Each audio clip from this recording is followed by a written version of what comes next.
Hey, welcome back to Mud Creek Homestead. I just wanted to give you a little bit of a update on where we are with the fence. I don't know, I might do a little bit other stuff, but mostly about the fence. So I'm coming back out here to where we were. Last time where you saw it, you could see there was a gate here. No gate anymore. And yeah, so we had a more or less a straight fence going here where you can see right there past the tractor was coming this way, and now and the gate was, well, actually the gate pole to where the pole that supported the gate was right here, or rather latched was right here. And before, the gate was just in line with the fence. We're going to move it back to about here. Well, to about right here where this hole is. You can see that hole down there. And then we're going to come over here. And it's going to be two swinging inward gates. You can see where they've done that line right there. Going to line up right there. Have a walk-through gate right here. So one of the problems I've had with the gate is my water meter is inside the fence, and I lock my gate so that nobody can pull in large vehicles and pull large things out. Well, what this pass-through gate is going to allow for, it's going to allow the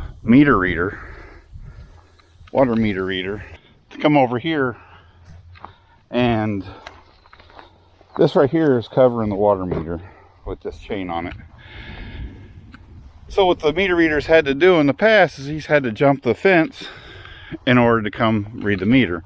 Well, now with the walk-through gate, he'll be able to just come check the meter, and if I have goats in here, or if I let the donkeys out in here or anything like that, I don't have to worry about them getting through or getting out of the yard, because he'll just have this swinging gate that he can lock right here, and that's going to be a big benefit.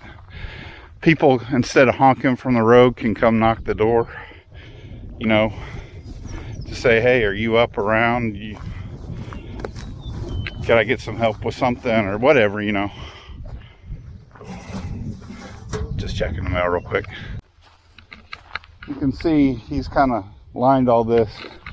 So you can see here, he's got this piece right here that he'll cut a saddle in and make these two meet everything where they should be, and everything like that.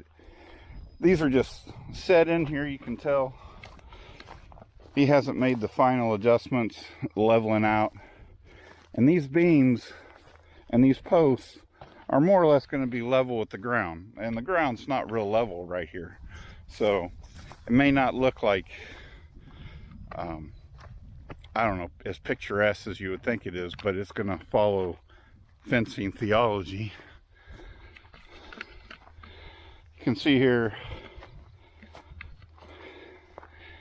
he's just tack welded this, but you can kind of see he's put a saddle in there so that when he does weld it, it'll hold just right. So this is where we were going to come from.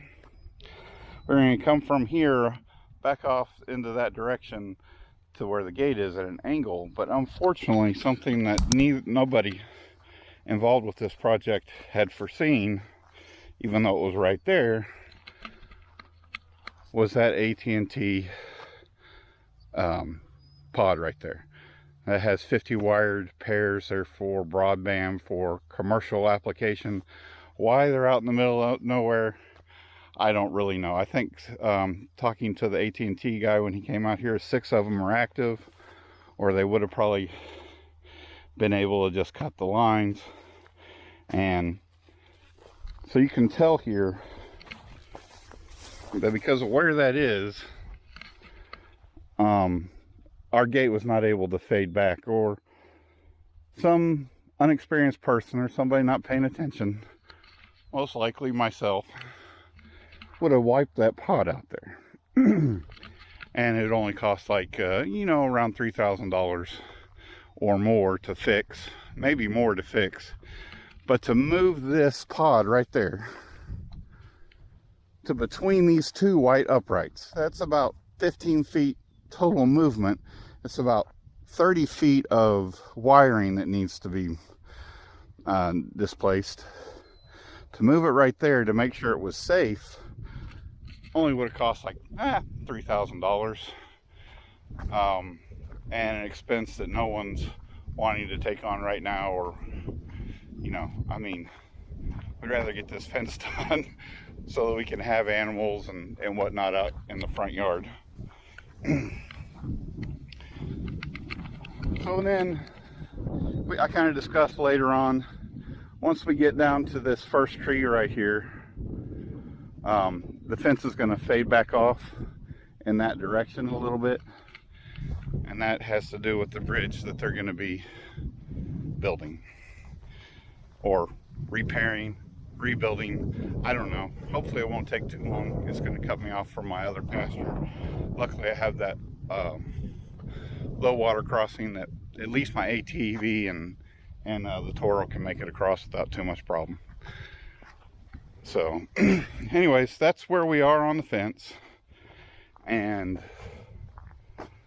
I am going to keep you posted on this. I said I would keep you updated, let you see how it's coming along, as well as with Mike's information, and so you can get in touch with him if you live in the area or even out of the area. I know he's willing to travel a little bit depending on what it pays, but so you can see his workmanship if you have a project similar to this. And I will be posting subsequent videos until we are finished. But for now, don't forget to subscribe, hit the link down below for the bell, and give me a thumbs up. That would be greatly appreciated. So for Mud Creek Homestead, this is Eric. We'll see you later.